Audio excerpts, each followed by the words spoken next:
Bonjour and welcome to Eurovision.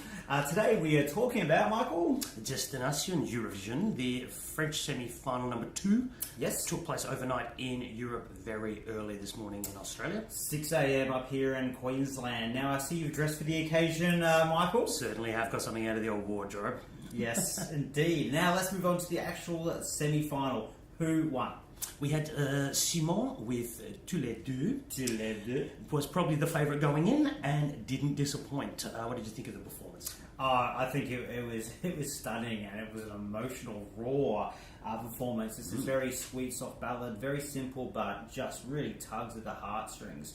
And she was really emotional at the end of the song herself. She was crying and everything. Yeah, brought a tear to many an eye. I think that one terrific. You indeed. Oh, don't be silly. Yeah. But look, I think it got 12 points across the board with the international jury, so they lapped it up. But only second place in the televote. Yeah, interesting because in first place with the televote, second overall was Emmanuel Moiret with La Promesse. What did you think of his? Accomplished performer, an accomplished performance, a couple of little vocal things with the higher parts, but it didn't take away from the overall, I think, impact from it. Nice staging too. It was. I thought it really was a bit of storytelling. He got his message across. It was definitely far more intricate with its staging than Simon. Yeah. But a terrific job, and yeah, I don't think he can be discounted in the final. Not after winning the televote. I think he can. Anyway, he still will do well, but we'll get to that another time. In third place was The Divas. That was a bit of a wild card out of nowhere, really, wasn't it? Yeah, I mean, when you saw the performance, it was an excellent, let's be honest, excellent vocal performance.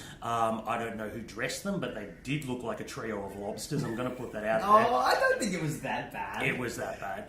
But certainly those vocals were a smash and worked for both the juries and the televote. So yeah, they did well with both actually. I was worried about the televote, but that vocal performance just smashed it. You couldn't not vote for them, even though I don't think the song is amazing, and I thought the staging was a bit X-Factory. I felt like I was watching the X Factor with them. But I'm glad to see them in the final. Absolutely, and a bit of variety to the final. And a fourth qualifier, final one, Dutson with Sois un bon fille. Yes, Sois un bon fille. Yeah. So what did you think? Look, I think it was a bit of a surprise to get through. You cannot have children at Eurovision, so he cheated. But I actually didn't mind the song, and I thought it was a bit of a chance to get through. I think there's probably a couple of other better songs, but it was upbeat. It was fun. I've got no issue with it being in the final. Absolutely, probably a bit similar to Ice that last week. Made it into the fourth place. We'll add something to the final. Is it a genuine chance of winning? Probably not. So, do you think there was anyone who probably should have got through instead, or you were surprised about? Not particularly. No. I thought those who got through deserved it. I disagree. Gabriella, I thought her performance was really great. Look, again, not the strongest vocalist in the world, but many of the artists who've got through so far haven't done a great vocal. The staging was good. The song was fun. I think she should have got through. Anti-Canadian bias, I say to those French people. Yeah, well, the international juries obviously didn't agree with you. Oh, who cares what Christian Bjorkman says?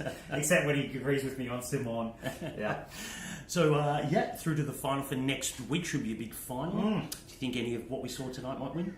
Don't know. I think it's a two-horse race. It's between Simone and Bilal, 100%.